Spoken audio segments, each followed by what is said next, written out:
السلام عليكم يا أخوان. هذه المنطقة اسمها منطقة عليم، هذا الوادي وادي عليم، هذا مجرى سيل. شايفين السيل من فين يجي؟ من حدر، من هذا الوادي ويصب هنا. سبحان الله عدا الوادي ذا.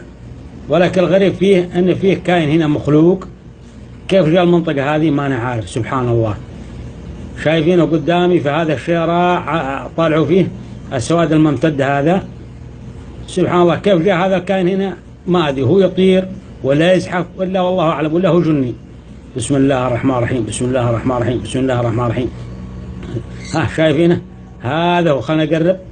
شوف يدها يد حرمة، شوف الشعر، شوف يدها اليسرى ممدودة مشبصة، ومن المحتزم وفوق شايفين حرمة، ومن المنتصف وأسفل ذيل. سبحان الله شايفينه. وهنا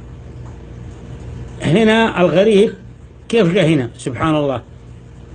شوفوا هنا أوريكم الوجه بالله.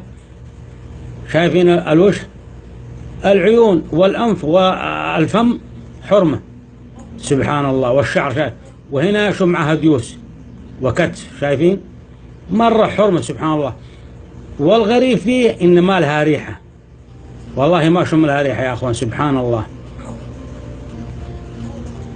قبل حوالي يمكن أسبوع أنا مرينا أنا وأبو خالد هنا، تفرجنا فيها والأولاد معنا، وعنها لا زال. سبحان الله لا كلها حيوان ولا كلها الوحوش ولا كلها الدود ولا شيء. سبحان الله. ولا ينبعث منها ريحة. لكن كيف جاءت هنا؟ هي تزحف، هي تطير، هي كيف جاءت هذا الكائن؟ سبحان الله. شوف شوف شوف شوف. لا إله إلا الله. سبحان الله يا أخوة، والله شيء ما يصدق العقل. شوف الشعر، شعر حرمة. بسم الله الرحمن الرحيم. والله واحد يجي هنا في هذا المنطقة ويلقاها يتفجع منه. شوف يدها كم مشبصة اليسرى. يعني شيء والله أحد كتبه يا أخوان، والله شيء يفجع هنا في المنطقة هذه. أنا ما أدري كيف الشكل الكائن ده. سبحان الله. بسم الله الرحمن